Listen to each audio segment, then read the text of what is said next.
तो last video के अंदर हमने कुछ बेसिक डाटा टाइप्स को देखा था और इस वीडियो के अंदर हम उन डाटा टाइप्स को एक्सप्लेन करेंगे कि वो डाटा टाइप्स जो होती हैं वो रैम के अंदर किस तरह स्टोर हो रही होती हैं और वो किस तरह वर्क कर रही होती हैं डाटा टाइप्स जो होती हैं। अभी हम सबसे पहले इंट की डाटा टाइप को देखेंगे कि इंट की डाटा टाइप क्या होती है और किस तरह स्टोर हो रही होती है। लास्ट वीडियो के अंदर हमने इंट की डाटा टाइप्स को देखा था कि ये जो डाटा टाइप होती है ये डेसिमल के बगैर वाले नंबर जितने भी होते हैं 0 से लेकर एंड सो ऑन, जिनके अंदर डेसिमल पॉइंट्स नहीं होते, वो सभी वैल्यू को स्टोर कर रही होती हैं। और हमने देखा था कि जितनी भी ये नंबर्स होते हैं ये रैम के अंदर जो डाटा 4 बाइट्स की वैल्यू स्टोर कर रहे होते हैं। अब ये 4 बाइट की वैल्यू जो होती है किस तरह रैम के अंदर स्टोर हो रही होती है, इनको एक्सप्लेन करेंगे। अभी आप देख रहे हो कि हमारे पास जो मैन्युअली जो हमारे पास रैम होती है वो या तो 4 GB की होती है या 8 की, 16 की, इस तरह की हमारे पास रैम इंक्रीज़ हो रही होती है। लेकिन हमारे पास जो इस टाइम हमने रैम ली है ये हमारे पास एक एज अ रैम के साथ एग्जांपल है और इसके अंदर हमने 8 बाइट्स ली है, यानी कि 8 बाइट्स ली है जिसके अंदर 32 बिट्स होंगी। यानी कि एक बाइट के अंदर हमारे पास 8 बिट्स होती हैं। हमारे पास जो रैम के अंदर जो हमारे सिस्टम के अंदर सबसे छोटी वाली वैल्यू होती है वो बिट्स की होती है, ठीक है, यानी कि 0 bit, 1 bit and so on. और उससे बड़ी होती है बाइट की। एक बाइट के अंदर 8 बिट्स होती हैं। इसी तरह अगर हम इस रैम को जो हमने यहाँ पे बनाई है 8 बाइट्स की, जिसके अंदर 32 तो नहीं, इसके अंदर अप्रोक्सीमेटली 32 और 32 64 64 बिट्स हो सकते हैं। इसके अंदर 64 बिट्स होंगे, ठीक है। लेकिन अब जो 32 बिट्स हैं वो इन 4 के अंदर है, 4 बाइट्स के अंदर। अब जो हमने हमारे पास जो इंट की वैल्यू थी, इंट जो डाटा टाइप है वो 4 बाइट्स को टेक करते हैं, यानी कि एक बाइट का 1 बॉक्स है, दूसरा डब्बा जो हमारे पास वो दो बाइट्स का है, जो तीसरा डब्बा है वो 3 बाइट्स का है और जो चौथा है वो 4 बाइट्स का है। यानी कि यहाँ तक हमारे पास जो है वो 4 बाइट्स कंप्लीट हो चुके हुए हैं।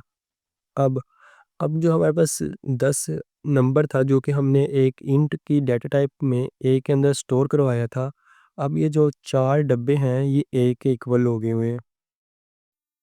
यानी कि हम जो कह सकते हैं कि ये वाले जो 4 डब्बे यहाँ तक ये इक्वल टू है ए के, जो कि हमने यहाँ पे लिखा हुआ है ऊपर ए इक्वल टू 10। ये पहले 4 डब्बे जो हैं ये ए के इक्वल हैं। अब जो 10 है वो किस तरह इन डब्बों के अंदर स्टोर होगा, तो उसके लिए हमारे पास ये कैलकुलेशन होती है ये वाली। इसे हम डिवीजन मेथड कहते हैं। तो हम इसको 2 के ऊपर 10 को डिवाइड कर देते हैं, जो रिमेनिंग में जो बचता है हमारे पास ये वाली वैल्यूज जो होती हैं ये हमारे पास एक्चुअली वैल्यूज़ होती हैं जो कि हमारे रैम के अंदर स्टोर हो रही होती हैं। तो ये हमेशा 0 और 1 के फॉर्मेट के अंदर होती है, क्योंकि हम इसे बाइनरी फॉर्मेट में कन्वर्ट करते हैं। ये एक जो 10 था ये एक डेसिमल नंबर था। ये एक नंबर सिस्टम होता है कंप्यूटर के अंदर जो कि ये डेसिमल था। लेकिन हमारे जो सिस्टम होते हैं, कंप्यूटर होते हैं, ये डेसिमल नंबर्स वगैरह को अंडरस्टैंड नहीं करते। वो सिर्फ 0 और 1 की लैंग्वेज को ही अंडरस्टैंड करते हैं, जिनको हम बाइनरी लैंग्वेज कहते हैं, बाइनरी नंबर सिस्टम कहते हैं। तो हमने इस 10 को इस डिवीजन रूल के ज़रिए जो कि मैथ्स के अंदर हम करते हैं, इसके ज़रिए हमने बाइनरी कन्वर्जन के अंदर कन्वर्ट कर दिया। अब जो हमारे पास जो लास्ट में 0 1 0 बचा है, ये जो 0 है ये लास्ट पर गिर जाएगा यहाँ पे। ये जो 1 है ये है और ये 1 और 0 जो है ये है। यहाँ तक जो ये लास्ट वाले 4 थे यहाँ तक हमारी वैल्यू कंप्लीट हो चुकी है। लेकिन जैसे कि हमने देखा था कि जो इंट होता है वो 4 बाइट्स को लेता है, यानी कि हमारे पास ये 3 बाइट्स अभी भी बाकी है और एक बाइट के अंदर हमारे पास 8 बिट्स होती हैं। यानी कि इस एक डब्बे के अंदर 8 बिट्स आ सकती हैं, लेकिन हमारे पास जो बनी है अभी वो सिर्फ एक 4 बिट्स बनी है। ये 4 बिट्स जो है जो कि हमने यहाँ पे लिखी हुई हैं। तो इसका रूल ये होता है कि इसके पीछे जितनी भी खाली बॉक्सेस होंगे उन सभी में 0 लगा दिया जाता है। लेफ़्ट साइड पे हमेशा 0 लगा दिया जाता है। उतने हर डब्बे के अंदर 8 बिट्स आएँगे, तो हर डब्बे के अंदर 8-8 0 लगा दिया जाएगा। अब देखो कि अगर हमारे पास एक सिचुएशन ये होती है कि अगर हमारे पास वैल्यू इससे छोटी हो तो हमारे पास इस साइड पे लेफ्ट वाली साइड पे बिट्स में 0 लगा दिया जाता है। हर डब्बे के साथ उतने 0 लगा दिए जाते हैं जितनी इसके पास डब्बे मौजूद होते हैं। यानी कि अगर ये वैल्यू यहाँ तक स्टोर हो जाती, फॉर एग्जांपल कि यहाँ तक ये वैल्यू बन जाती और ये वाले डब्बे बाकी रह जाते, तो इन डब्बों पे हम 0 लगा देते और यहाँ पर अभी भी 0 1 0 1 कुछ वैल्यू चल रही होती। अगर ये हमारे पास 1000 या फिर 10,000 या फिर कुछ भी ज़्यादा बड़ी वैल्यू होती। हमने छोटी वैल्यू 10 ली है ताकि समझने के लिए और ज़्यादा आसानी हो। तो अब जो ये बाकी 4 बचे हैं ये डब्बे, इनका क्या होगा? क्योंकि इस 4 डब्बों को तो हमारी जो वैल्यू थी इंट ने इसने इनिशियलाइज़ कर लिया है। अब जब अगला डाटा इनिशियलाइज़ करते हैं, जैसे कि हमने यहाँ पे इसको इंट को 10 दिया हुआ है, अगर हम दोबारा एक 10 बी को 10 दे दें, एक वैल्यू बनाएं उसको भी 10 दे दें, तो अब जो पहला 4 डब्बे थे हमारे पास वो इसने ए वाले ने ले लिए, और जो अब अगले 4 बचे हैं वो अब बी ने ले लिए। अब इसी तरह अगर हमारे पास बूल की वैल्यू होती, जो कि हमने देखी थी, अगर ये ट्रू होती है तो हमने देखा था कि जो बूल की वैल्यू होती है वो सिंपल एक ही बाइट ले रही होती है, यानी कि ये सिंपल इसी के अंदर लिखा जाएगा, यहाँ तो ये ट्रू है, यहाँ पर ये फॉल्स है, ठीक है। ये एक ही जो वैल्यू होगी वो यहाँ पर स्टोर होगी इस बूल के साथ।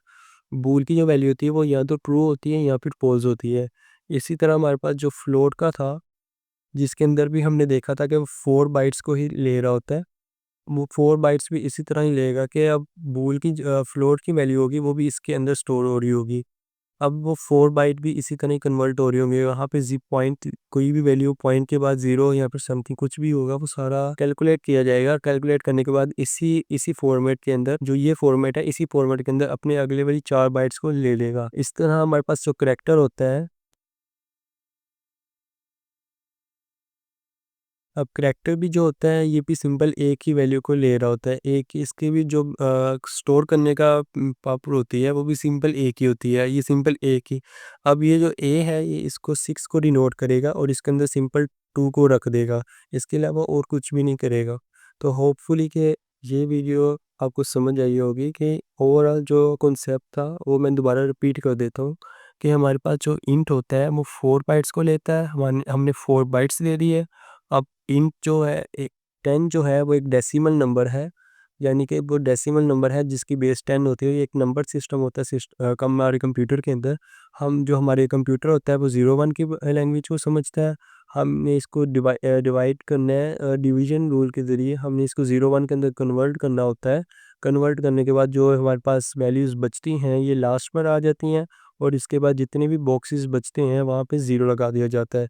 अब हमें कैसे पता चलेगा कि एक बॉक्स के अंदर कितने ज़ीरो आएँगे? वो इससे कि एक ही जो बाइट होता है वो 8 बिट्स का होता है, तो हर डब्बा यहाँ पर 1 बाइट का है, यानी कि हर डब्बे के अंदर 8 ज़ीरो आएँगे।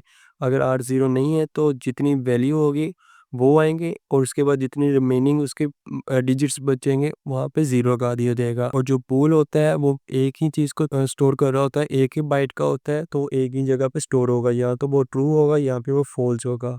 इसी तरह जो करैक्टर होता है वो भी एक ही बाइट का होता है, या तो वो ए होगा या बी होगा या सी या फिर कुछ भी होगा, वो पूरी कीबोर्ड के अंदर कुछ भी हो सकता है। वो सिंपल एक ही बाइट का होगा, एक ही करैक्टर होगा। अगर वो 2 आ जाते हैं तो हमने ये पीछे वाली वीडियो के अंदर देखा था कि वो एरर जनरेट करता है और वो पहले वाले वर्ड को ओवरराइड कर देता है और दूसरे वाले को उठा लेता है, एक्सेप्ट कर लेता है। अब जो फ्लोट है वो भी इंट की तरह का ही होता है, वो भी 4 बाइट्स को टेक कर रहा होता है। आगे वाले जो रिमेनिंग बचेंगे वो फ्लोट ले लेगा, या फिर इस कंडीशन के अंदर वो इंट ले लेगा। इंट की वैल्यू जो बी है वो यहाँ पे बी की अपनी वैल्यू स्टोर कर देगी।